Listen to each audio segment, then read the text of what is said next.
Offhand Podcast with Pablo, and I won't try his last name, from California, Southern California. And then on tomorrow morning, on Monday, May 2nd, I'm going to be on Stand Up for the Truth with David Fiorazzo. And that streams live on Q90 FM at 10 p.m. Eastern, 9 Central. And we'll talk about some of the things we talked about today, but it's sort of a different format. So you don't have to, it's radio, so you don't have to look at me, or you don't have to, feel guilty about turning off the picture because you don't like the way I look or something. That's fine. So that'll be tomorrow. So we talk about the convergence of events and how quickly things are happening. We see all of these different indicators, at least I would call them foreshadows of things that we know that are coming. And then there's always a big argument. Are the seals open yet? Have the seals been opening for a while? So I'm just telling you that as I look at it, you see the foundations being laid for all of those things to come about if they're not opening. We're moving closer to the midnight hour. A lot of people like to use that clock thing. This is the framework that I use: acceleration, convergence, logistics, and understanding, based in large part, at least the understanding part, on passages in Daniel chapter 11 and Daniel chapter 12, that the things in the book, the prophetic things that Daniel talked about, are sealed up until the time of the end. And at the time of the end, men will go to and fro, and knowledge will increase. Now, I believe that that's a double meaning passage. It means that knowledge will increase, information will increase, the amount of information will increase. And we see that. We see these giant server farms being built all over the place that control data and information. And remember, it's knowledge is increased, but not wisdom. And we don't see a lot of wisdom associated with all this added knowledge. But it says, though, that the wise will understand. So I think the wise go back and forth, to and fro, through the book that God has given us, and the wise will understand and be able to instruct many. That's what it says in Daniel chapter 11. So we'll see if this is indeed the time. So let's look at some of the things. Let me just start off with the passage, because I think this is a passage that came to mind quite a bit this week. Psalm chapter 2. Why do the heathen rage and the people imagine a vain thing? The kings of the earth set themselves, and the rulers take counsel together against the Lord and against his anointed, saying, let us break their bands asunder and cast away their cords from us. He that sitteth in the heavens shall laugh, the Lord shall have them in derision. Then shall he speak unto them in his wrath, and vex them in his sore displeasure. Yet I have set my king upon my holy hill of Zion. I will declare the decree the Lord has said unto me, thou art my son, this day have I begotten thee. Ask of me, and I shall give thee the heathen for thine inheritance, and the uttermost parts of the earth for thy possession. Thou shalt break them with a rod of iron. Thou shalt dash them in pieces like a potter's vessel. Be wise, therefore, O ye kings. Be instructed, ye judges of the earth. Serve the Lord with fear and rejoice with trembling. Kiss the Son, lest he be angry, and ye perish from the way when his wrath is kindled but a little. Blessed are all they that put their trust in him. And boy, is this ever a time that we should be following these words. Well, so I want to go over a lot of things today. When I did my podcast with Pablo the other day, my computer was acting a bit sluggish, and I must have had 250 tabs open in 3 different browsers with just information that I've been working on. And it's hard to concentrate, because as I'm going through these things, sometimes it's all connected. It does all kind of connect back. And so it's like, oh yeah, here's something about the Black Sea. Oh yeah, but what about the wheat in Ukraine? That has to go through the Black Sea. And what about the alignment of nations? Yeah, well, here's Iran over here. Yeah, but what about Jordan? And it's just like you're bouncing all over the place, and it's very, very difficult. So let me give you a framework. And so what you're going to see in the next few weeks is, and I'm not being prophetic here, I'm just telling you what I think is going to happen. So we know that the Supreme Court issues its decisions by the end of June. Their term ends at the end of June. And one of the major decisions, series of decisions or decision that's going to come out will be with regard to abortion. And there's a lot of thinking on the part of everybody that Roe versus Wade and its follow-on case, which is really the case that controls everything, Casey versus Planned Parenthood, that they may be overturned, limited in some way. The Supreme Court has allowed some restrictions on abortions to go forward. So here's a little bit zoomed in thing on tracking abortion legislation nationwide. And a lot of states are putting legislation forth. Texas, Oklahoma, some banning abortion outright. Others are increasing abortion opportunities, like California, Connecticut. Those are going to be, well, they'll call them safe havens for abortion, but they're not safe for the child, of course. The Ohio has legislation, I think, that's pending. Here's another little tracker that they have. There are some that have 15-week bans. Some are Texas-style bans, which is more restrictive than a 15-week ban. Now, look, as somebody who opposes abortion, this is always a very controversial thing. And it's clear that to get these things passed, legislators in those states compromised on the issue of abortion because they, half a loaf is better than none is the thinking. And as moral people, it's very difficult to accept this as the final end stage. But understand that as these abortion things become to the fore in terms of legislation and that sort of thing, there's going to be very disappointments to people who oppose abortion and who support life. Understand, too, that if the Supreme Court comes and rules against Roe and against Casey, you can rest assured that that case will not ban abortion in the United States. That is not going to happen. The best thing that the Supreme Court would do is say, well, the states are allowed to decide. And so what you're going to see is you're going to see a hodgepodge of laws. I mean, does anybody really think that California, New York, Connecticut, Washington, Oregon are going to restrict and ban abortion? That's just not going to happen. It's going to return it to the states. And so the fight then is not on the national level to get Roe overturned. It's at the state level to get legislation introduced. And you're going to see a lot of compromise depending on the makeup of legislatures in the states and how people feel about abortion. Now, that's not something that I would do if I was in charge, but I'm not in charge, and that's the world that we live in. But hopefully there will be at the best we can hope for now is a reduction in the amount of abortions. And we're paying the price for this. I don't think God is overlooking what the United States is allowed to have happen. The United States has supported abortion around the world, even required other countries to get aid to put in certain abortion, liberalize abortion. God's not happy with this. And it also has the carry-on effect or the demographic effect that we've wiped out, in the United States, 60 million children? I mean, what if they were in the economy, those children, and they would be paying taxes to support older people? This is a problem all over the world. So in countries where there's been one-child policies, we know that there is a problem. In Japan, their demographic collapse. Russia's in demographic collapse. I mentioned a couple of weeks ago.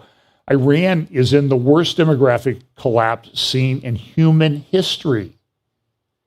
Now, that leads me to conclude that some of these things we're going to see happen that the Bible predicts are probably more likely to happen because those countries currently have people. And so Peter Zahn and some others, one of the reasons they think that Russia went into Ukraine now is because Russia knows that it doesn't have the people to maintain a multi-front war. Now, look, they've got a very powerful military. They've got the most powerful arsenal of nuclear weapons on the world. They have phenomenal nuclear submarines and that sort of thing. So they're powerful, but you also need people. You need people to put on the land, on the ground. That's very difficult. That's why when there are wars being fought now, whether it's Syria, Libya, Azerbaijan, Armenia, those conflicts, a lot of times those involve, I'm forgetting the term now, the soldiers that come in and they're paid, mercenaries to come in. That's just the way it is, because a lot of times they don't have the people. So, for example, Iran and Iraq had a war that lasted for 8 years, and it killed 1.5 million people, mostly males and young males. Remember the horror that we had back in those days in the 80s when Iran was sending children in as soldiers, sacrificial lambs. So they did that back in the 80s. Now they're in demographic collapse. Do you think there's probably a connection there? Sure there is. And now today, and so when we look at what's going on with Russia, Ukraine, there's a dispute as to how many Russians have died. We know that at least appears to have been admitted by Russia that about 10 of their generals, upper military people in Ukraine, have been killed. And the estimates of people killed range from the low thousands to 19 or 20,000. Well, those are largely male, and they're not going to go back home and have families. So that causes a problem. China, they have sort of the opposite problem. They have too many males and not enough females because of child selection that they had with their one-child policy. And the same thing has happened as a practical matter in India.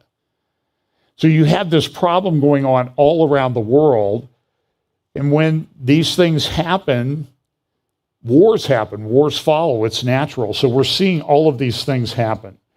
Now, this is the president's economic report of the president that came out recently. The interesting thing is, if you look for example, I typed in gender, and if you look, you get this result. Gender comes up 127 times in the economic report. Inequality comes up, I think, about almost 200 times. It's an economic report. What's going on here? It seems like they probably have an agenda. Everybody has an agenda. I saw a video this week. I didn't have time to put the clip in, of teachers discussing what they teach to their children and how they discuss things. And one of the teachers was saying, well, we need to change the language, the way we talk to our children on these issues, so that it's not sexist or it's not offensive to transgender people. And as a transgender person, just my judgment, okay, consider me a throwback. Looked male to me. He looked male to me. But this is so they put out this thing on physiology, and they have this thing. This is adapting biology for all genders. This is going on in our schools. You can go to genderinclusivebiology.com, and you can look up what they have lesson plans for kids. And so the teacher said, well, instead of saying men produce sperm or males produce sperm, we should say testes produce sperm. Scroll down another one, Brian. Women produce eggs. No, say ovaries produce eggs. Okay, ovaries produce eggs. And they're always in women. I mean, come on. But you understand what they're doing is they're tearing everything down. And that's why they're doing it with the children. And I don't know what else I would call this but grooming. Call me a conspiracy theorist. I'm only giving you facts. This is what's coming from theirs. So here's another one. When women menstruate, their bodies prepare the uterus for a fertilized egg to plant itself so a baby can form. Well, don't say that. It says this: for those with ovaries, the pituitary glands and ovaries interact to start menstruation. If you have ovaries, then you might begin to menstruate. Your pituitary glands may. Okay. And I would say, and when that happens, you can assure yourself that you are a woman, a female, as God designed. It's insane. So this guy also has this thing on this gender inclusive biology. Nature is queer. And this is directed to 5 and 6-year-olds. They're tearing it all down. This is where I probably should say, Mayday, Mayday. So here's this. So this is just some economic news. We know in the end times there's going to be, we know with the one of the horsemen that it's going to be massive inflation. There's going to be food shortages. There's going to be famine. And you know, in a world where we've lived with abundance for a good while, there are famines everywhere, but they always happen somewhere else, so we don't have to worry about them, right? Now we have a thing, and this is Financial Times, which is kind of a big admission for this newspaper to say, dismal data fuels stagflation fears. And boy, that's true. Stagflation is, there's inflation, nothing's happening, employment's going down, inflation is going up, people don't have money, and it's a very vicious cycle to be in. And here, this is the NASDAQ cap, the worst month they've had since 2008, the last financial crisis. And it's happening. So you see, there's just like little pictures of it. As one who's practicing commercial real estate for a while, I see these things. There's still a logjam. People are sort of being able to extend their loans out, but that's coming to an end in the relatively near future, I think. I've been thinking this for a couple of years now. The pandemic sort of put the brakes on it, but this is Water Tower Place. When Pam and I first got married, we used to go to Chicago a lot, to eat pizza and go to a ball game, that sort of thing, and go to the great museums they have up there. And we'd always go to Water Tower Place. It was this phenomenal shopping mall. Well, now the food court's closed. Their anchor store, Macy's, is closed.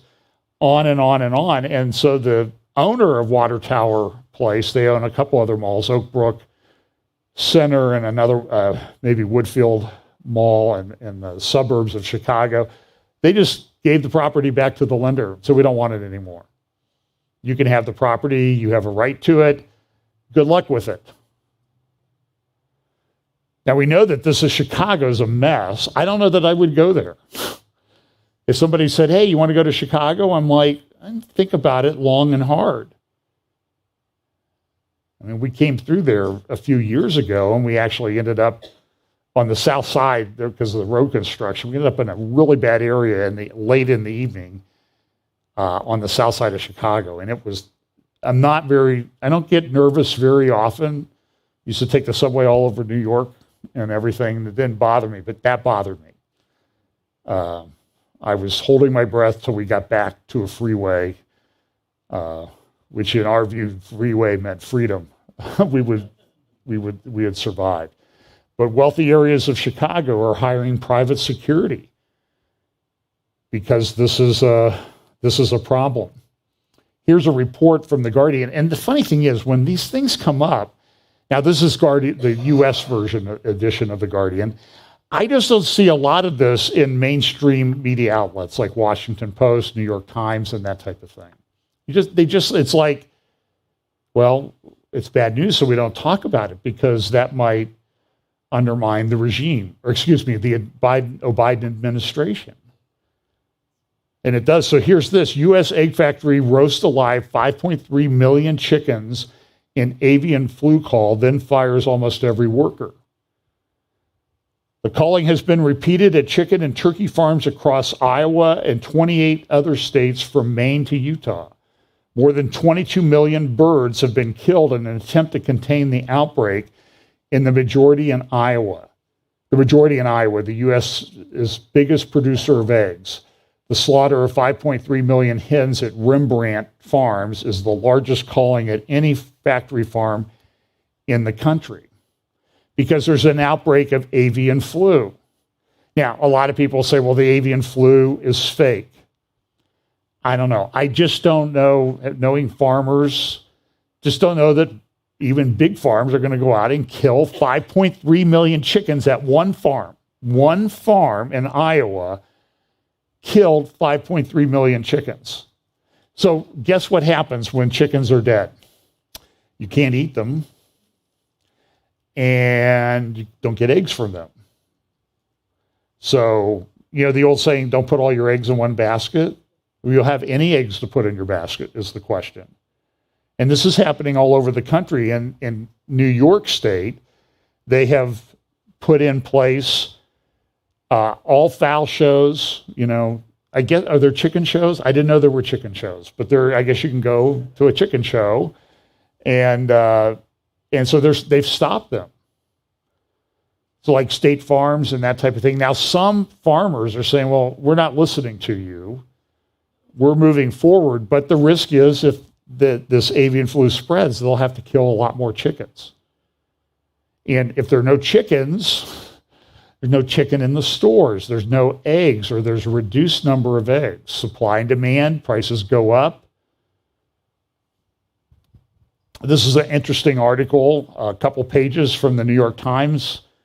Last week, bumper crops of frustrations as farmers can't deliver their harvest. And here's a picture of an almond farmer in the Central Valley of California standing in front of an almond harvest. What's the problem? Can't get the almonds to market. Rail cars are jammed up. Container ships are jammed up. He would sell almonds all over the world. So his almonds don't get to so-and-so. They don't have this. They don't have this. They can't make something to send back to here. And the whole system starts to break down. The other thing that's happening, I could give you tons of pictures of this. This is just California from the Drought Monitor website. Red is extreme drought. If you look at the western half of the United States, it's mostly in severe, extreme, exceptional drought, almost all over the West. Now, this varies. You can go and you can see the progression of it from month to month. Last year it was really bad. And as we drove around the West, we could, at least our eyes said, hey, there's a really bad drought going on here.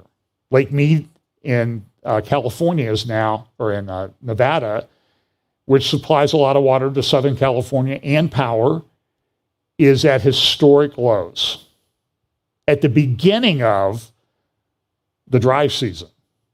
Lake Powell in Utah, southern Utah, which supplies a lot of power and water for Phoenix, is at historic lows.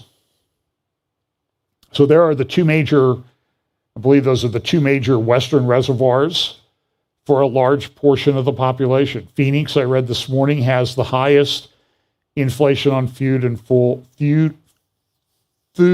fuel of anywhere in the country. Now, this is an interesting article. This is from a few years ago, back in, well, I guess 2 years ago, a year ago, March of 2021, from the Atlantic Council. Now, listen, I know Atlantic Council, they are essentially globalists. They were involved in the World Government Summit. They actually sponsored, before the World Government Summit in Dubai a month ago, in late March, they sponsored a 2-day World Energy Summit talking about energy problems.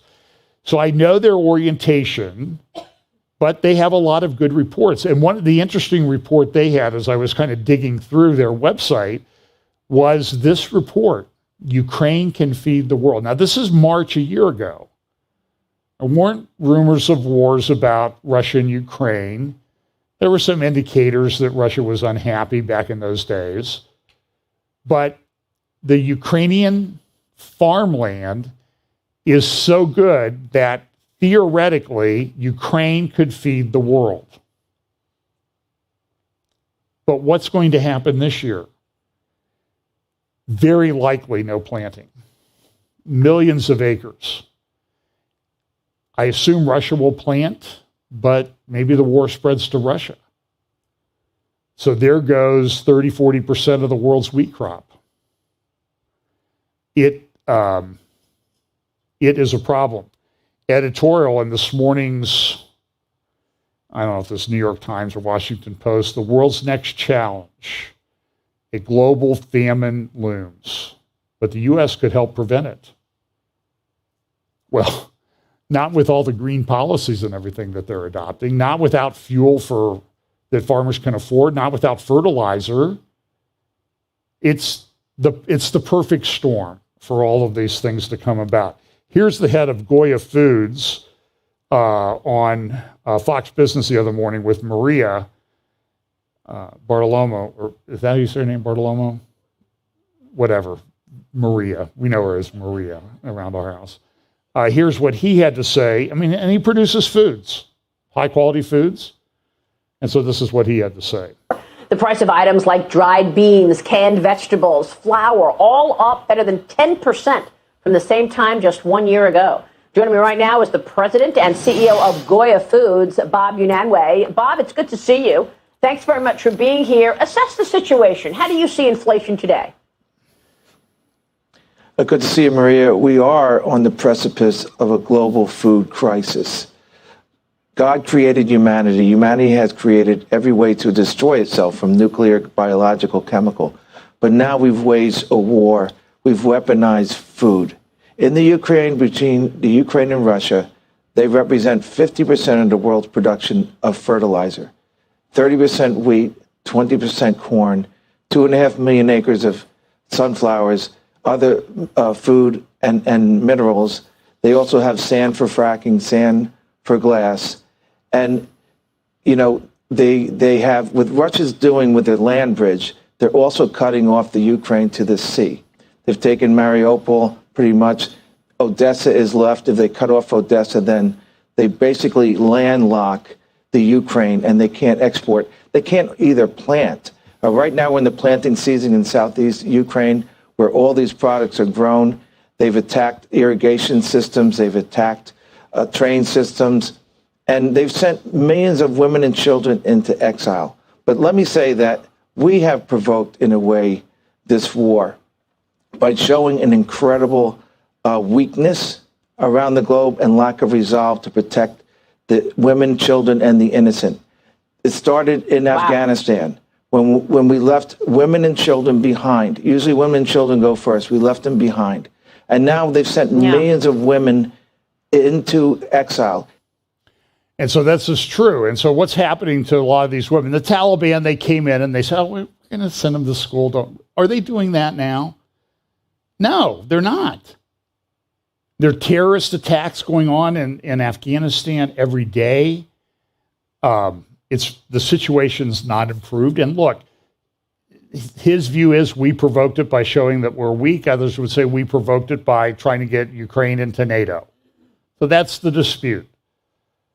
Okay, so we know there's a country being invaded and people are suffering and people are dying, and it's pretty bad. And look, I can look at the pictures. Well, I'll talk a little bit about the Ukraine war in just a moment. But so it's exacerbating a worldwide supply shortage of a lot of things, in particular food.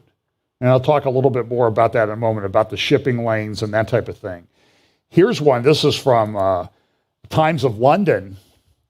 HRT is rationed to ease shortages. What's HRT? Well, it's hormone replacement therapy. Now, you know, there could be a lot of jokes that, I might make at home if my wife wasn't holding something and about, so if you live in the UK, be careful who you might tick off because you might get a response that you're not prepared for. You understand what I'm saying?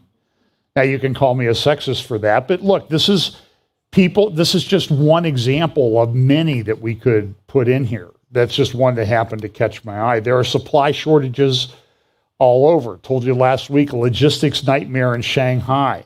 Here's the front page. Beijing gripped by panic buying as COVID cases show grave rise. China has a zero COVID policy. Cases are going up. They're shutting everything down. It's bad. It's really bad. So what do we do? So here's an example. This is a map from a few days ago. The red are tankers. The green are container ships. And it does show that it seems like there's a lot of stuff moving around the world at one time. And that's sort of the miracle of the modern supply chain, is that everything seems to get where it's supposed to be going. I bought a new computer about 4 years ago. I ordered it, got a notice while I was still online, that it was being prepared for shipment in Shanghai. And less than 30 hours later, it was at my front door. That's amazing. That's like I consider that almost the modern miracle. But now all that's breaking down. So there's a satellite view of that, so you get a little bit view. Here's a little bit zoomed in on the Shanghai area in China. And the circular ones, those are ships that are just sitting there anchored. They're not going anywhere. And then the ones that look like a ship, you can see the direction that they're going. But there are hundreds, thousands of ships and containers just stuck all over the place. Intel, which is building a big chip plant here, the Intel CEO says the chip shortage will last for a while. And that's without China doing anything with regard to Taiwan, which is the biggest manufacturer of chips. And they're building what Intel says is the largest chip plant in the world out here. Chip plant, not chimp plant, chip plant. But it's not going to be ready next week. Let's hope it's online in a couple of years. And so everything is just, corn, soybeans, near records, add to inflation.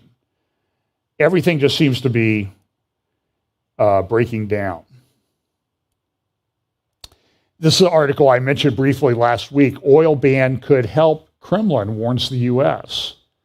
Well, who's the one that's been running around getting everybody to not buy oil from Russia?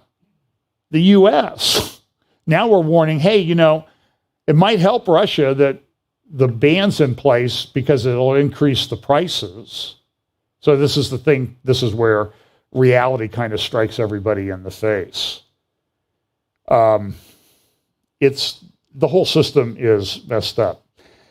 Now I'm going to talk just a little bit about this, maybe a little bit longer than usual, because I think this is a very big deal. And I'm going to give you sort of the historical basis and then some modern, up-to-date examples of this person in particular. So this is a lady named Nina Jankowicz. She has been employed by the Wilson Center as a disinformation fellow. I didn't even know there were such fellows in the world. Now, the Wilson Center, that's the last time we had a globalist president, one of the last times we had a real true globalist president who was not competent. And now that's repeating itself. So the other day, and we'll talk a little bit about this. So what happened was the cat's out of the bag. Here's what I've been up to the past 2 months and why I've been a bit quiet on here. Now, listen, if you can go to Instagram and Twitter and look at her social media accounts, she posts videos and that type of thing. The way I would look at her is this. It's Jen Zuckerberger who likes to sing show tunes and put them up on Twitter. And some of them are pretty crude. And she has a picture up. She's like 8 months eight months pregnant. And she has been selected. The Department of Homeland Security has come out. Here was the announcement the other day on Politico. Department of Homeland Security is standing up a new disinformation governance board. What is a disinformation governance board? I was listening to an interview this morning with someone who, watchdog in that area, an attorney, and she said, I read that. I thought I was reading The Onion or the Babylon Bee. Why would they even call it that if that's what they want to do? Why? Because it sounds like something right out of Orwell's 1984. Well, it wouldn't come out of Orwell's 1984 because I think that Orwell would say, I don't think they would ever be that blatant, but they are being that blatant. So it says here, to coordinate countering misinformation related to Homeland Security, focus specifically on regular migration and Russia. Nina Jankowicz will head the board as executive director. She previously was a disinformation fellow at the Wilson Center, advised the Ukrainian Foreign Ministry as part of the Fulbright Public Policy Fellowship, and oversaw Russia and Belarus programs at the National Democratic Institute. Now, what does that word salad mean? Here's what it means. She's a Democratic Party hack. And her thing is she is about disinformation herself. What did she say back in the 2020 campaign about the Hunter Biden laptop? Every day she was posting Russia disinformation, Russia disinformation. And then the Hunter Biden laptop came out, and what she said, that's a Trump campaign product. So we know that the reality of all this is that the disinformation campaign went the other way. I mean, there are people who've been charged with crimes about it. And there's still an investigation going on by Special Counsel John Durham. And more indictments are expected, and he's interviewing people. And she just said, well, listen, it has to be Trump. It can't be true because not to mention that the emails don't need to be altered to be part of an influence campaign. Voters deserve that context, not a fairy tale about a laptop repair shop. So what did they do? They brought forward the people who received the emails on the other and said, those are all authentic. The laptop repair guy came forth and said this. And even the New York Times and Washington Post have come out and said, well, 29,000 of the 125,000 emails on that laptop are real. And has she changed anything that she's saying? No. And so what's she going to do now? She's going to be dealing with misinformation and disinformation. A lot of people have termed what's being set up the ministry of the truth. Now, I want to go back and so she's big on context, so let's give context, okay? So back in July 11th, 2021, I've talked about this stuff since before then, that something was going on at the Department of Homeland Security, which, by the way, I think buys more bullets for guns for its agents than any other agency on the planet in the federal government, except with the exception of the military. So they put out this tweet. Family members and peers are often best positioned to witness signs of mobilization to violence, help prevent homegrown violent extremism. Now, part of this was, as I said at the time, this was a propaganda campaign. Okay, we'll be nice. We'll call it they were trying to control the narrative about what had happened after the election in 2020. And they were saying, well, everybody involved in that was a domestic terrorist. They keep expanding that definition as to who is a terrorist. And you're going to see some things, I think, here that are they're frightening. I'll be honest with you, they're frightening with the tools that they have to collect data and that type of thing. So when I saw that tweet, I recognized those photographs because I had seen them somewhere before. So I did a image search and I found they came from this publication, Homegrown Violent Extremist Mobilization Indicators, a publication that had been put out by the agencies FBI, Department of Justice, and Department of Homeland Security back in 2019 during the Trump administration. And that report was, well, it says there, why was this booklet created? The United States and other Western nations face a heightened threat from homegrown violent extremists, heeding the call to violence from foreign terrorist organizations, including the Islamic State of Iraq, Al-Qaeda, ISIS, other groups. So they put that forward. But that's not the context of what they said, the FBI said in its tweet in July of 2021. It was about watch the people around you at home, not associated with these foreign terrorist organizations. It's homegrown. Before it was homegrown because they were influenced by these terrorist organizations. Now it's changed. It's changed. And so if you go to that report from 2019, you will see here are the indicators. Preparing and disseminating a martyrdom video statement and last will. Well, we know, and then there's the picture of the guy with the ISIS flag. Here's the seeking religious or political justification for a planned violent act.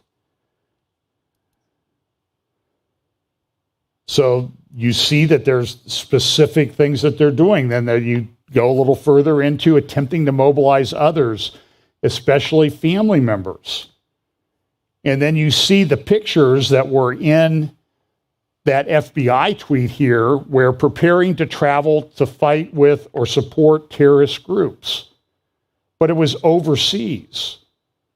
And then number 6, communicating intent to engage in a violent extremist activity, a threat with justification for action. So you see what they're doing is they've ported the narrative over from what we all agree was a problem, Islamic terrorism.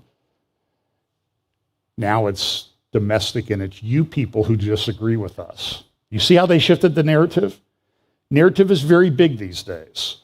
Now, at the time, I cited a great article by Sam Faddis, who wrote an article last year called "The Ministry of Truth Comes to Life."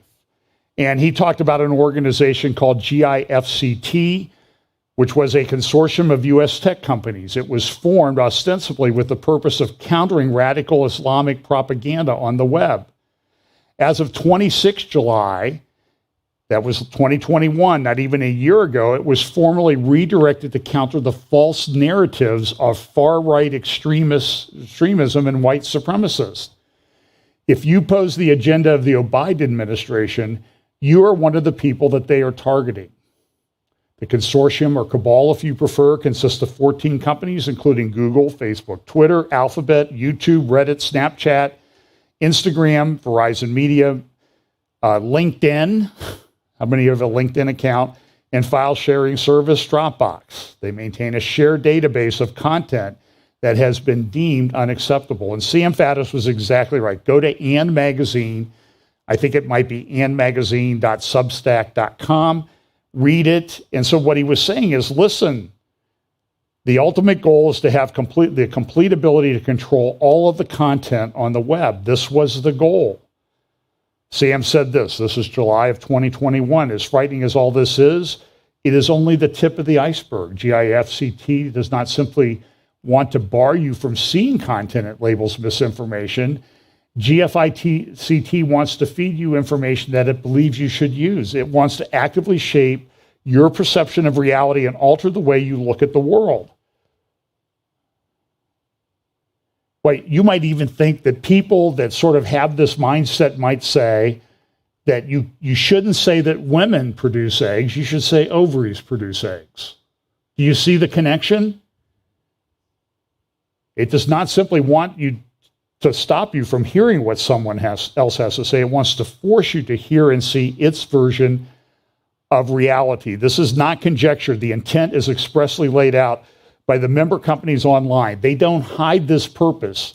Like true zealots, they champion it. In their terminology, these efforts are called counter-speech and counter-narrative. It is not conjecture.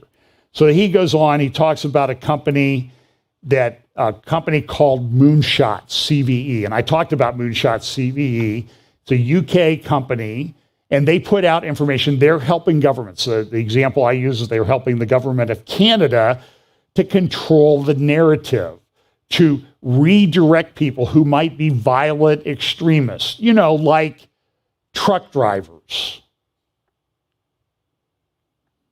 Just as an example that comes to mind. And Canada was deep into this. Like New Zealand, where the Prime Minister says, we will be your source of information and truth.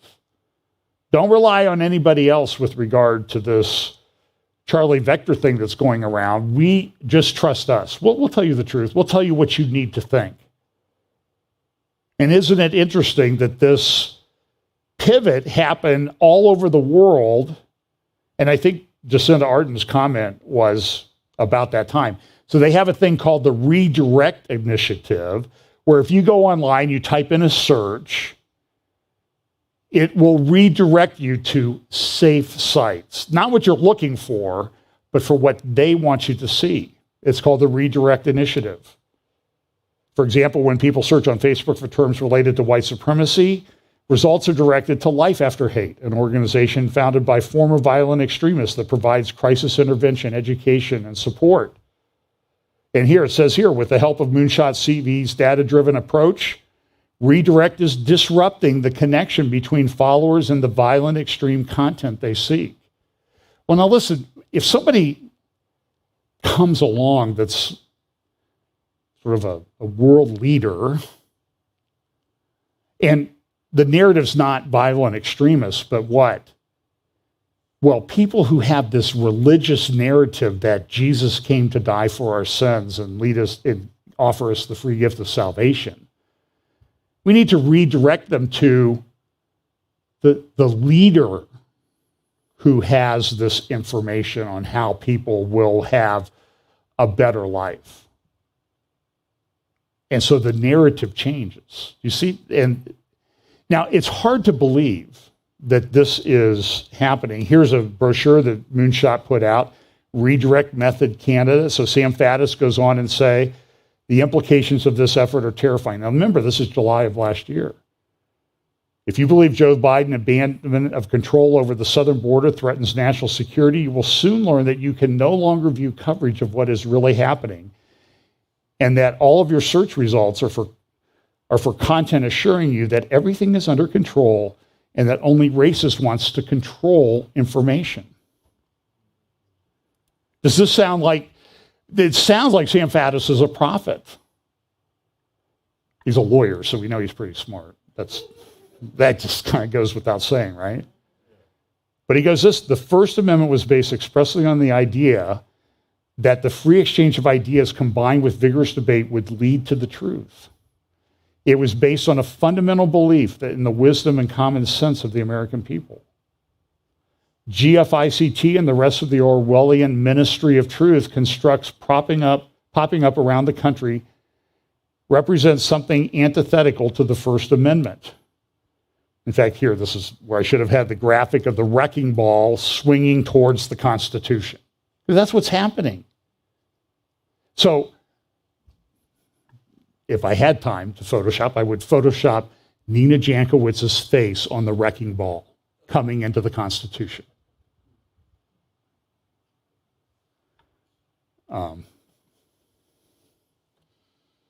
We have a massive problem. As Sam says, we are truly in truly dangerous waters. The foundations of the Republic are under attack. If we do not act quickly to counter this assault on our freedom, we may find, like the Russians before us, that we suffer long decades of tyranny and oppression. We did not destroy the Soviet Union and Glavit only to replace them. Glavit was the Soviet propaganda arm, to replace them with GIFCT. And so what they do, like Moonshot, what they do is they try to dress this up. I mean, we all hate, especially Christians, we hate anti-Semitism. And this is the week that they remember the Holocaust. Holocaust Remembrance Day was the other day in Jerusalem. And it's very moving. I don't have time to play it this morning, but I remember when we were at the Yad Vashem, and I've been able to extract the videos of some guys from Porne, Lithuania, two young guys who were shot. They lined them up to shoot them and throw them into a trench, like was done in Kyiv, in Ukraine, back by the Nazis. And there were tens of thousands murdered. In Lithuania, it was something like 39,000. So they shot people, shoved them into a trench, brought others in, shot them, and dumped them into the trench. And these young boys were able to survive because what they did was they pretended to be dead. and fell into the trench, laid there all night. And then the one moved and he felt somebody grabbing his leg, scared him to death. Turned out it was another young boy who had done the same thing. And they were able to escape and stay in the woods and everything until the war was over and survive. The stories, go to Yad Vashem if you're ever in Jerusalem. This should be one of your first stops. It's just incredible. Man's inhumanity to man. It's incredibly moving. But here they sort of wrap up, your concern with anti-Semitism with anti-state-approved treatment conspiracy theories. And so they go through and they show how they're redirecting people when they do searches. They also say it also seems to be an overlap between people who don't approve of the state-approved treatment or might have concerns about it, and people who talk about things like the New World Order, the Great Reset, and the Great Replacement conspiracies. So now we have a disinformation governance board at the Department of Homeland Security, which is in charge of the border. And this Mayorkas guy is one of the most despicable human beings I have trouble. So I'm going to let you show an exchange between he and a Democratic Congress woman, about this, what's going on. And you see what they're doing is they're tying this disinformation governance board to the crisis at the border, which they all say is going to get worse. But so what will Nina Jankowicz be doing? She's going to be telling you, what are you going to do? You're going to believe me or your lying eyes, what you're actually seeing. And the government says this problem is going to get a lot worse if they take away Title 42. So here's Mayorkas testifying in Congress. I think it was on Wednesday. Another huge threat to our homeland is mis and disinformation. You noted that it's a concern of yours at the border, with human smuggling organizations peddling misinformation to exploit vulnerable migrants for profit. One of my main concerns about disinformation is that foreign adversaries attempt to destabilize our elections by targeting people of color with disinformation campaigns.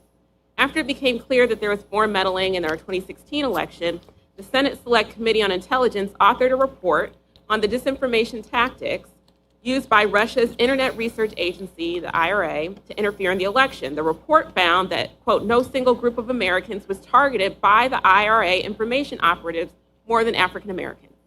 A newer trend that we saw in the 2020 election and already in the 2022 midterms is that disinformation is being heavily targeted at Spanish-speaking voters, sparking and fueling conspiracy theories. DHS and its components play a big role in addressing mis and disinformation in Spanish and other languages. Can you share what steps you've taken and what future plans you have to address Spanish language mis and disinformation through department-wide approach? Congresswoman, we have a number of different offices engaged in this critical effort. Of course, our Cybersecurity and Infrastructure Security Agency has an entire effort focused on election security as part of its mission set. Our Office of Policy, Office of Planning, Policy and Strategy, also is a leading effort. Our Undersecretary for Policy, Rob Silvers, is co-chair with our Principal Deputy General Counsel, Jennifer Daskell, in leading a just recently constituted misinformation, disinformation governance board.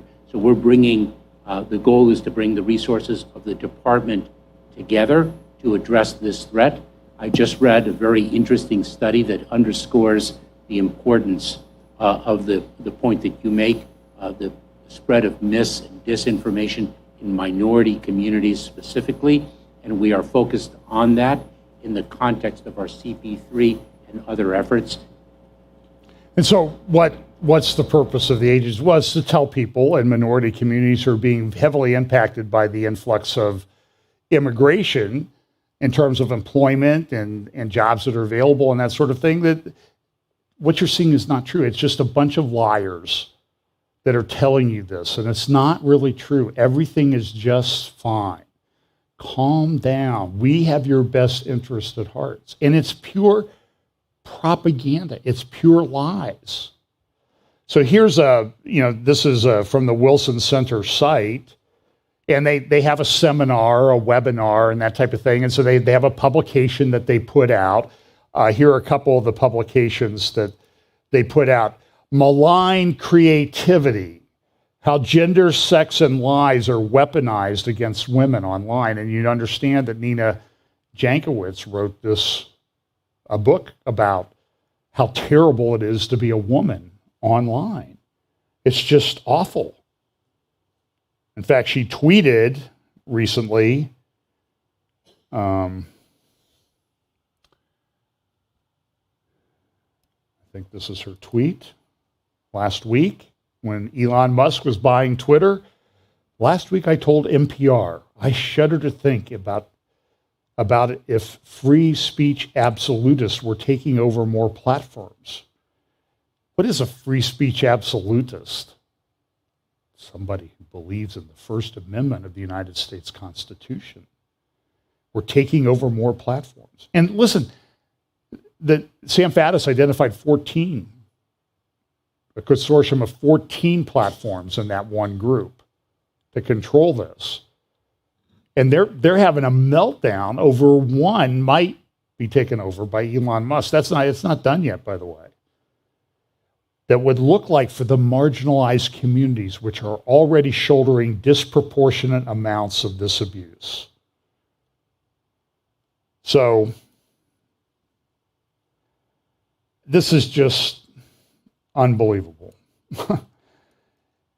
So I go back a little bit. So here is Nina Jankowicz. So here's this publication they put out, Malign Creativity. You see here, authors, first one, Nina Jankowicz. And then here's another one, Freedom and Fakes, a comparative exploration of countering disinformation and protecting free expression. Do you hear Orwell would be like, you guys, I wrote about this in my book. And so then you see she's one of the authors of that. So here's another thing about the authors of these different things. Here's the lady, Jillian Hunchak from Moonshot CVE. You have people from the Wilson Center, Oxford Internet Institute, and of course, Nina Jankowicz, Global Fellow. Look at where she's a Democratic Party hack. How do you do it? Just look at her bio. It's not hard to figure this out.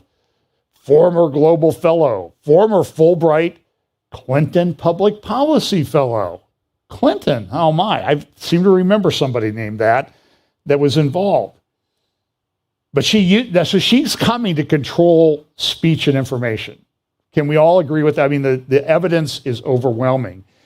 But this is what she said back in May of 2020 when she was talking about the then president and whether government should control speech.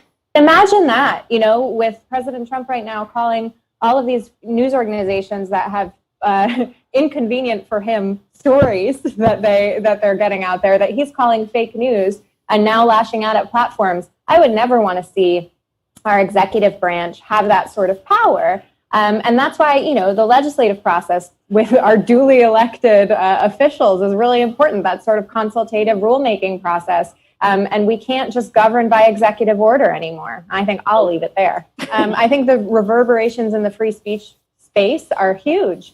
Not to mention, this is exactly what Section 230 was designed to do, to allow the platforms to enforce the standards on their own spaces. So I think, the entire conversation is being obviously blown out of proportion for political reasons. I'm super, but in the more democratic countries, I'm thinking in particular of Poland. Poland has established this consultative process with its Ministry of Digitalization and Facebook because, like the Trump administration, and I wouldn't be surprised if the Law and Justice Party got this idea from the Trump administration. They believe that there's anti-conservative bias on Facebook, even though there have been multiple studies that prove otherwise. And they have this consultative process where they send someone from the Ministry of Digitalization to discuss with Facebook's officers in Warsaw all of the instances of unfair content moderation, and some of them are being overturned through that political pressure. They have a tip line that people can kind of report when they think their content has been unjustly overturned. And the Trump administration has a similar thing. So it's providing a lot of fodder for anti-democratic online governance. And it's very, very scary. And I think this is really where Congress needs to step in. I think we're seeing cooperation ramp up on a number of levels. So I will be completely honest and say that my program at the Wilson Center is partially funded by Facebook. What? She's funded by Facebook? So listen, so here's the thing is, there are certain things that, you're always searching for, right? The truth, an honest person in government, an honest person in the new Ministry of Truth that they've called the Disinformation Governance Board. And you're always hoping you're going to find one of those people, right? So she was against this government control of speech. Look at what Poland's doing. Well, she's doing exactly the same thing now. So if you need an example of hypocrisy, here you go. She wrote a book called How to Lose the Information War. And Sam Faddis has this great article that just came out the other day. As soon as this came out, he comes out with an article, The Bolsheviks Make Their Move. And he's exactly right. In early 1917, the Tsar of Russia was overthrown in a true popular uprising. The Bolsheviks, the antecedents of the Communist Party of the Soviet Union, were then a relatively small component of a broader, largely democratic movement. In short order thereafter, however, Lenin and his cronies showed their true nature. They had no interest in allowing the people to rule. Democracy held no attraction for them. What followed was a Bolshevik coup, plain and simple. All pretense of respect for the popular will was discarded. Dissent was suppressed.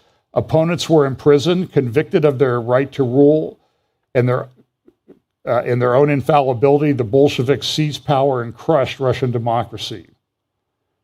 We see the same forces at work today. Joe Biden's administration is wildly unpopular. His policies are a failure. An administration that respected the principles of democracy would change course, evolve, and seek to regain the people's trust.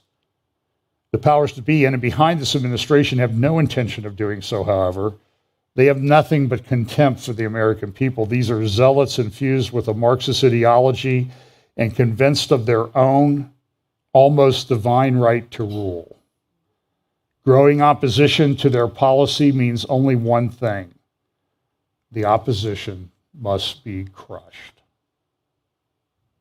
Now, I stand by everything that I say, and I'm sure that if I was never on a list, I'm on a list now. This has been what's going on. Back in February, and I've covered this, and we're only going to talk about this for the rest of the time today because I could go, well, I'm on slide 84, and I know I have at least 150 more. So I will do a midweek update this week, and then you can get some more information about some things tomorrow in my interview with David Fiorazzo, 10 a.m. Eastern on Q90FM.com in Green Bay. But this is the bulletin that was issued. Summary of terrorism threat to the homeland. And remember, there were all these things that came out. Law enforcement have expressed concerns that the broader sharing of false narratives and conspiracy theories will gain traction in the mainstream environment. So this was a couple of years ago. That was a bulletin, and then they updated it in February of 2022, just 3 months, not even 3 months ago, and it was the same thing. And so they summarized there this, and you see how they've changed the narrative from what it was, that we're concerned about people spreading false information, to now they're going to be more specific. Now it's going to be called, well, here's what it says: heightened threat environment fueled by several factors, including an online environment filled with false or misleading narratives and conspiracy theories, and other forms now of mis, dis, and malinformation. MDM has its own acronym, introduced and or amplified by foreign and domestic threat actors. So if you're giving something that's contrary to the government-approved Pravda, Truth Ministry of Truth, or Disinformation Governance Board, you're defined as domestic threat actor. These threat actors seek to exacerbate societal friction to sow discord and undermine the public trust in government institutions. And so what have we seen over the last couple of weeks? Well, here comes Barack Obama out of his basement. I mean, and it's NBA playoff time. He loves basketball. So why is it? But you got a problem. Got to get that narrative back on track. This is the Barack Obama who, before the election, I think in 2008, said, we are 5 days away from fundamentally transforming the United States of America. I took that seriously, and everything he did proved that. And so now the current Biden regime is making good on this, and they've got to trot him out to do speeches at University of Chicago and Stanford. By the way, he was not a law professor in the true law professor sense at Chicago. He was a lecturer. But here he comes. And I think, isn't that where he's going to put his library that he's going to build? Also known as the Barack Obama Library, Ministry of Truth, Chicago Division.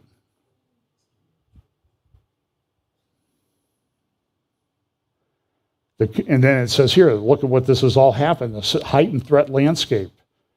The convergence of the following factors has increased the volatility, unpredictability of this. Proliferation of false or misleading narratives, which sow discord or undermine public trust in U.S. government institutions. Like that didn't happen by anybody that was opposed to the Trump administration. They went along with everything, right?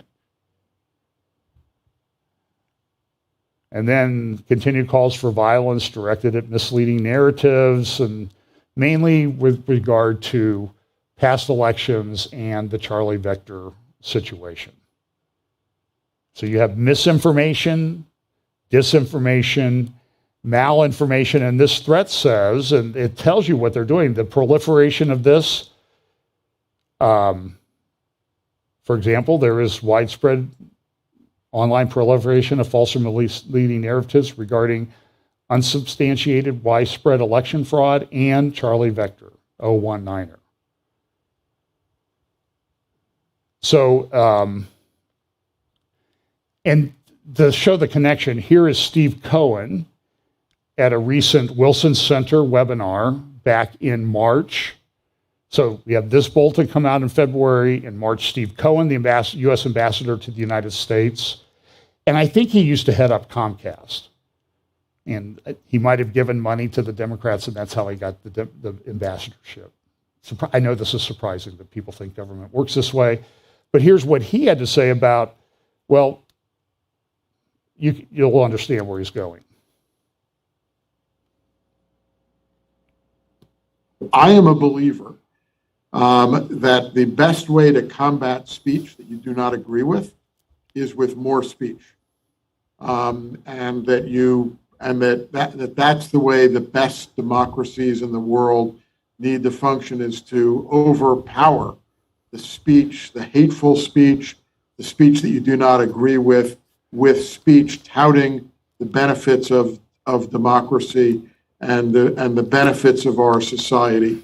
And I can't think of a better partner than Canada for the United States to have in promoting more positive, pro-democratic speech at home and around the world. And so I think that is it's the only antidote that I know for hateful speech. And by the way, I've also had multiple discussions with Foreign Minister Jolie. I think she's exactly right about the dangers of disinformation, because disinformation interferes with the movement of speech. And the Foreign Minister Jolie is the foreign minister of the nation of Canada, where he's the ambassador. So he was saying more speech, right? Now we move forward, 6 weeks? And we have a government disinformation board? Or disinformation governance board? Department of Homeland Security also put out these slick brochures. These came out just a couple weeks ago. Disinformation stops with you. And all these things like, this is the steps you need to take. You need to trust people. You need to double check. And you need to go to things like, well, you need to go to our fact checkers because they'll tell you the truth. So when I mentioned earlier that we're always looking for an honest person in government, we're also looking for a non-conservative who's been disciplined by Facebook.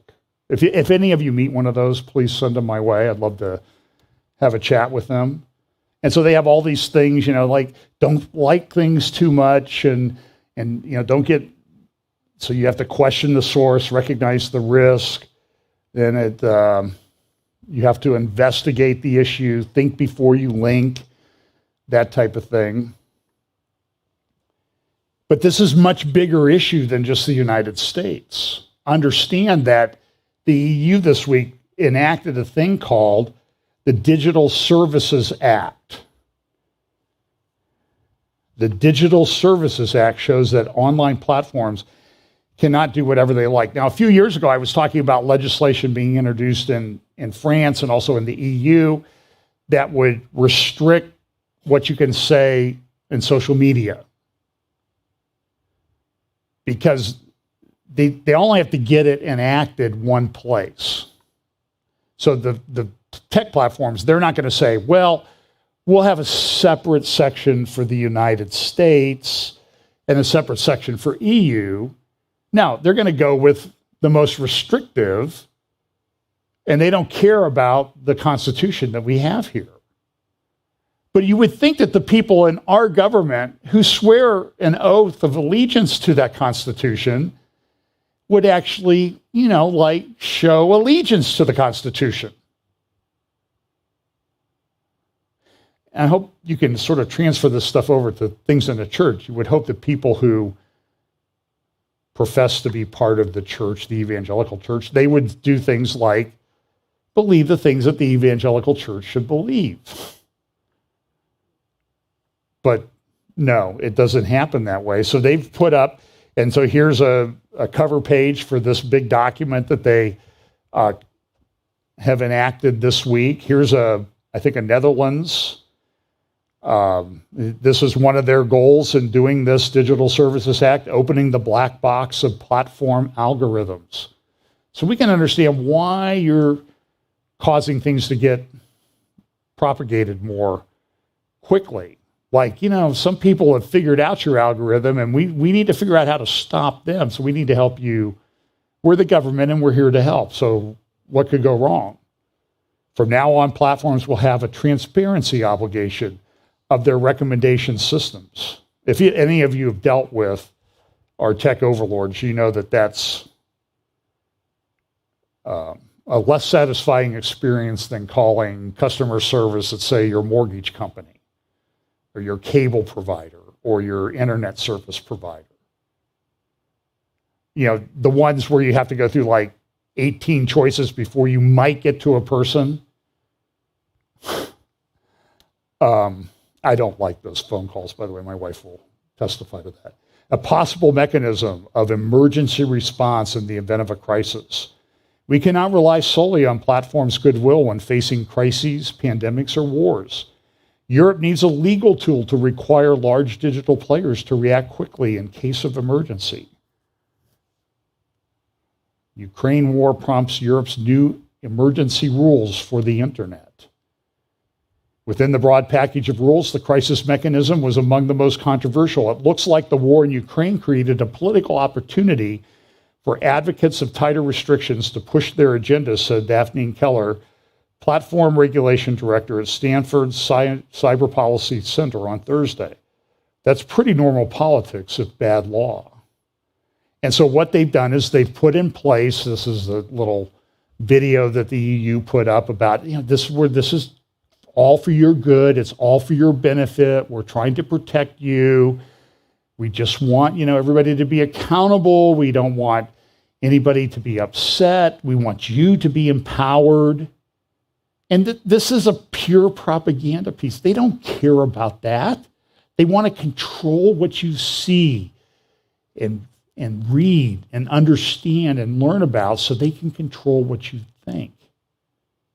And I would suggest to you that, like Yuval Harari, who I played the clip of him going to Google back in 2015 in Silicon Valley saying, I love coming to Silicon Valley because this is where, what did he say?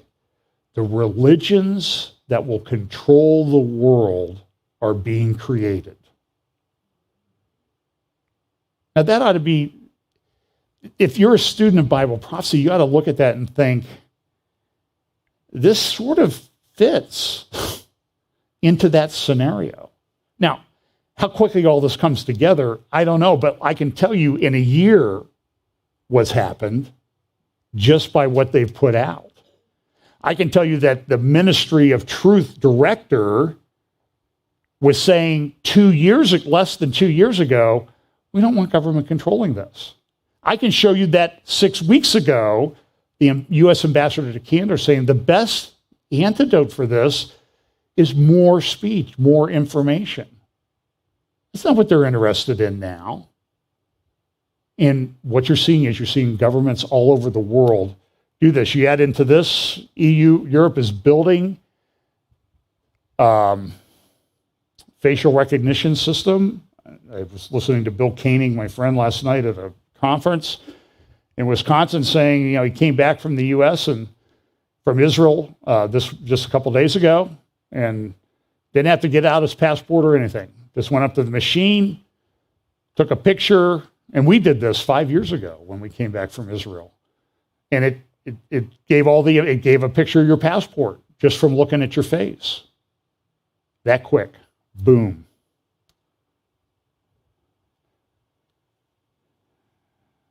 This is what somebody said at the European Digital Rights Association.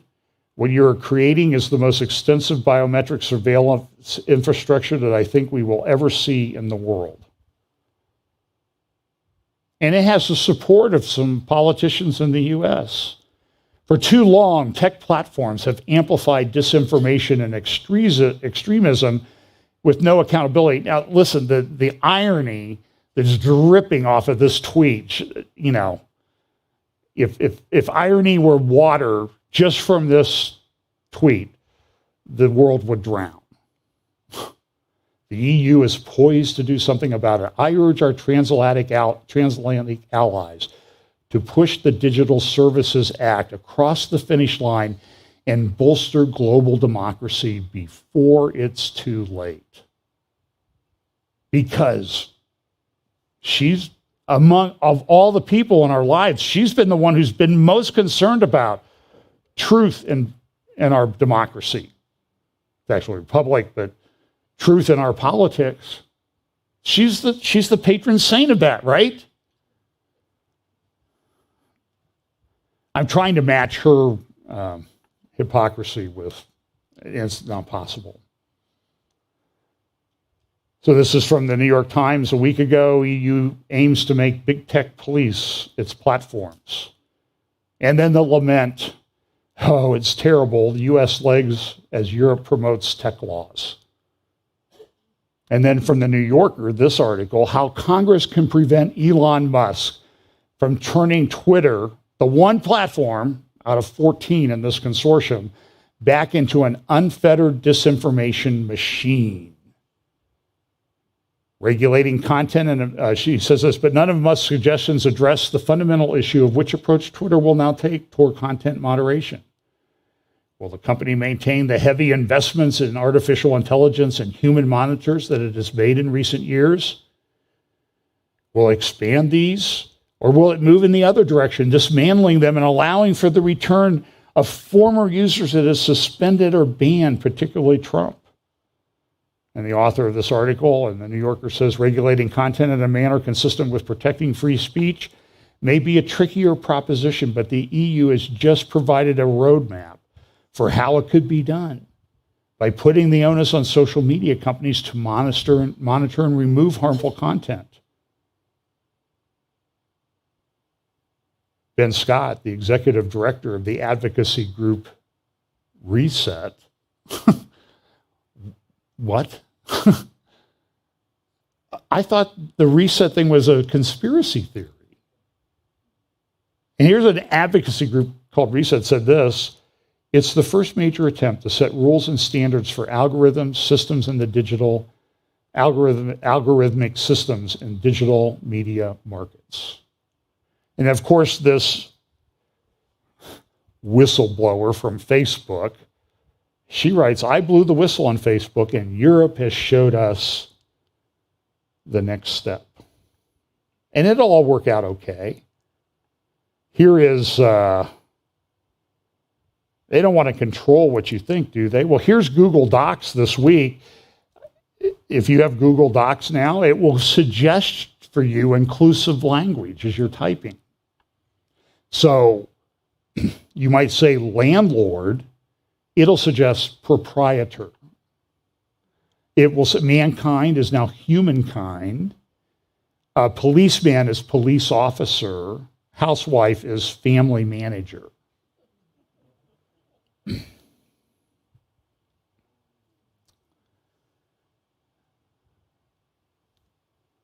It's an interesting editorial cartoon of Elon Musk. And so here's the next change in the narrative. So they're always got to watch the narrative, the overarching thing. So, we want more speech. Well, now we need to protect against disinformation. And now we've hired Nina Jankowicz, who says you can't even be a woman online and feel safe. Although she's posted, go look at, you can spend hours going through her Facebook or Twitter and Instagram posts and all her show tune things. She loves those. Some of them are pretty raunchy, by the way, but here's the new narrative. Twitter's problem isn't excessive content moderation. It's user safety.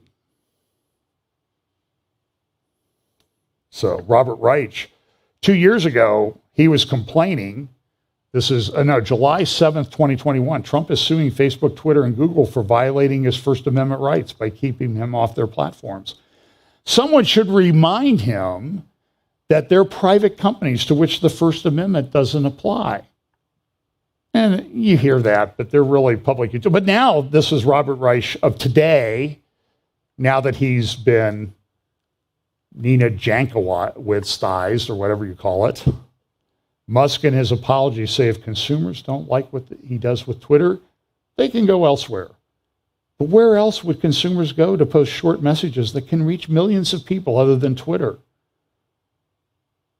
Oh, okay. So now you're not really in favor of it. Even the British government, which you think is sort of conservative, number 10 Downing Street, has issued a warning to Musk over harmful content on Twitter. Things like Boris Johnson, I guess, had parties when he shouldn't have had parties. This is, there's also a guy, so back to Sam Faddis's article, and I think I'll close. I have just a couple more things and we'll close up. All of this is occurring, he says, under the direction of a gentleman in the White House named Joshua Geltzer. Geltzer is a special assistant to the president and special advisor to the Homeland Security Advisor on countering domestic violent extremism. In this role, Geltzer oversaw the creation of the new national strategy for countering domestic violent extremism. This is what that absurd document talked about that I showed you, misinformation, malinformation, disinformation. Geltzer took office almost immediately after Biden moved into the White House.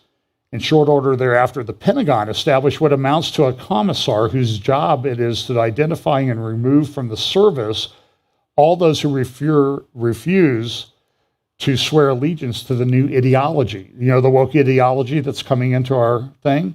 Bishop Garrison is officially the senior advisor to the Secretary of Defense for Diversity and Inclusion.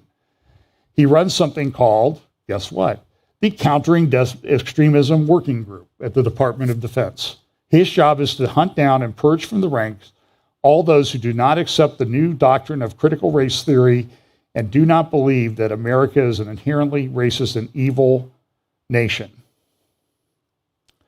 DoD doesn't just stop there, however. It also works with private tech companies to control what its employees can see online. Using sophisticated software, these companies redirect your internet searches so that they are steered to content DoD wants you to see and away from sites it wants you to avoid. In some cases, it feeds you content deliberately created to shape their perceptions of the world. This is exactly what Sam Faddis was writing about a year ago, not quite a year ago. And here we are 10 months later.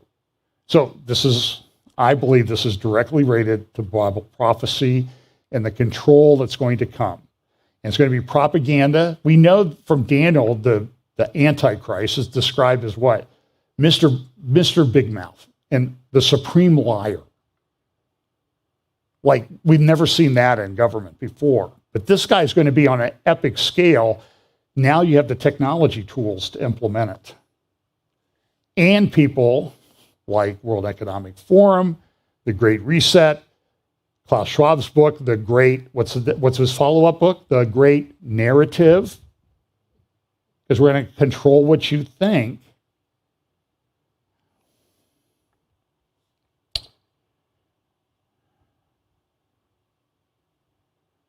So this is where we go. And then he talks about Google Docs. Ever since the birth of the Republic, we have enshrined the principle of free speech. It has been accepted without question that every American has the right to speak his or her mind. We have trusted the free market of ideas and understood that it will ultimately show us the truth and weed out lies. That's Sam Faddis about the new Bolsheviks. The people in power now do not accept that principle. They do not believe in free speech. They understand that it is their enemy and will expose them as the liars and charlatans they are. Free speech must be crushed. Democracy must be subverted. The Bolsheviks in Washington know what they must do. They are making their move. And I think this fits into Bible prophecy. They're using things like digital currencies, programmable digital currencies, that type of thing. Here's a paper, Central Bank Digital Currencies, a solution in search of a problem. Actually, in the UK, they're sort of like, we don't really need these things. But then they're also jumping on Musk, who doesn't even own Twitter yet, that we need to control this. And you see they're putting people in place that don't have any respect for this. This is Supreme Court or Circuit Court nominee Nancy Abudu. And she was questioned by Ted Cruz, point blank. Hey, you work for the Southern Poverty Law Center. When you were there, did you agree with them that they called me and some other senators sitting right here, they called us white supremacists? Do you agree with that? And she said, well, I don't know what all their policy positions are. Well, that's some good lawyer there. You didn't pay attention? And she's up for a nominee. So I think this is a great example, personally. Listen, I know we're supposed to speak the truth in love and all this stuff, but sometimes the truth hurts, you know? And you got to confront it directly. I think Jesus did that at times. And I think we're at that stage where you got to speak up. As an online commentator, I would say, stop the feminization of manhood. But enough about David French, he would say. And if you don't understand that, go read David French and you'll understand. So here's Congressman Chip Roy from Southern Texas questioning Mayorkas at a hearing on Thursday in Congress about the southern border and what's going on. I think this is epic. So I'm going to play it just because I liked it. The only plan that you offer, the plan you just offered, is to process aliens faster and encourage more to come. We know that to be true. I know it's true. You know it's true. Cartels know it's true. And people around the world know it's true. And that's why people are coming. That is false. It's not false. Yes, it is. The entirety of your plan says that. The Secure Offense Act of 2006 says what?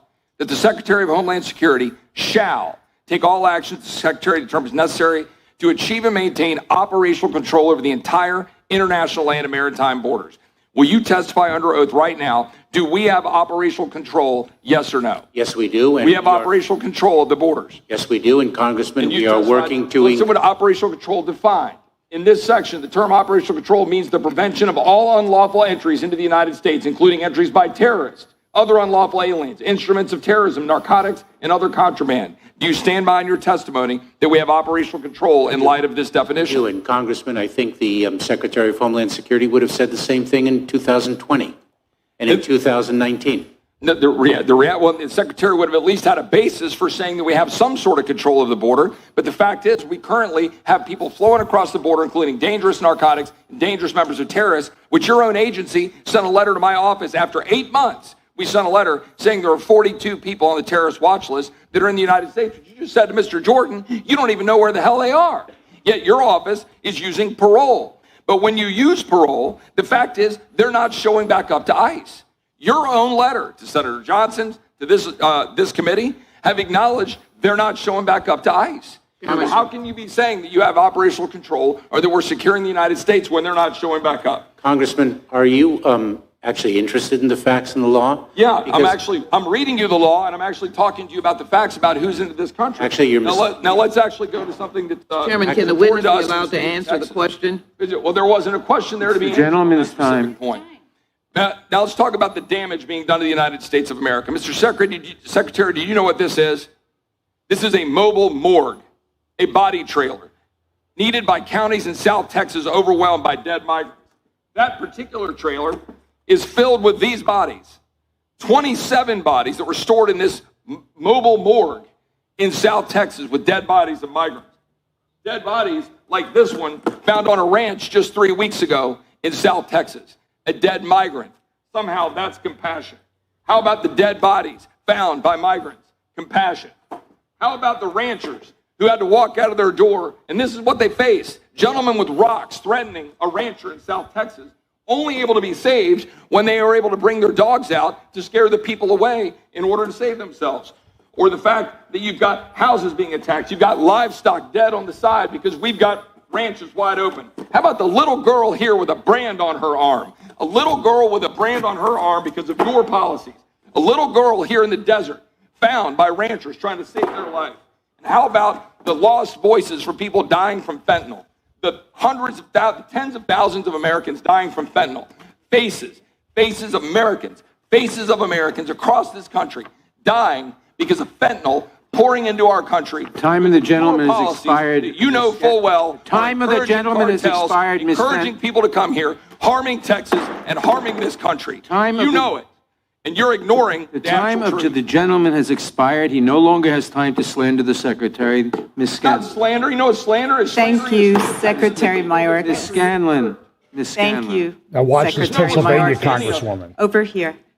Thank you for being here today to address the many issues under your jurisdiction, including the important task of how we can ensure our national security while honoring our legal and humanitarian obligations. I appreciate you coming here prepared with facts and plans to help us do that job.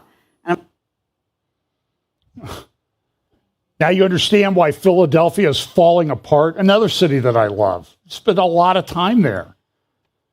Weeks on end 20 years ago. Love Philadelphia.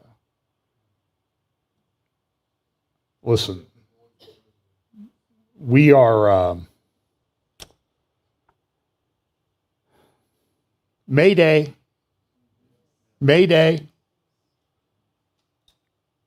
On the day on the calendar may have never been more apparent. And so what do?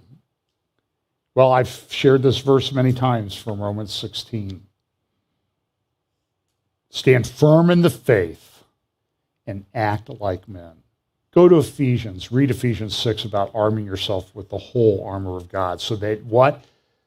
You can withstand the wiles of the devil, because that's what you're seeing going on in this world today. That's not a that's not a political statement. That's a biblical truth statement. It's happening. Stand firm in the faith, act like men. So I'm going to do the interview tomorrow. The one with Pablo should be up this week, I think. And then I'll do a midweek. We'll talk about, there's a war in Ukraine that's leading to a lot of overflow into the Middle East, which does impact issues related to Bible prophecy. And it was an unbelievable week on the speeches coming out from everybody in charge of Iran about Israel and getting rid of Israel. It was a flood this week. It's almost impossible to keep up. So we'll do a midweek sometime in the middle of the week. I'm not defining middle of the week, but look, the Lord's coming, and he's going to clean this mess up. He's going to set up his kingdom. And in the meantime, there's a lot of different theories on when we get out of here. But we don't know how bad it's going to get before we get out of here. I know this, it's already bad, and we're still here. So, be wise, act wisely.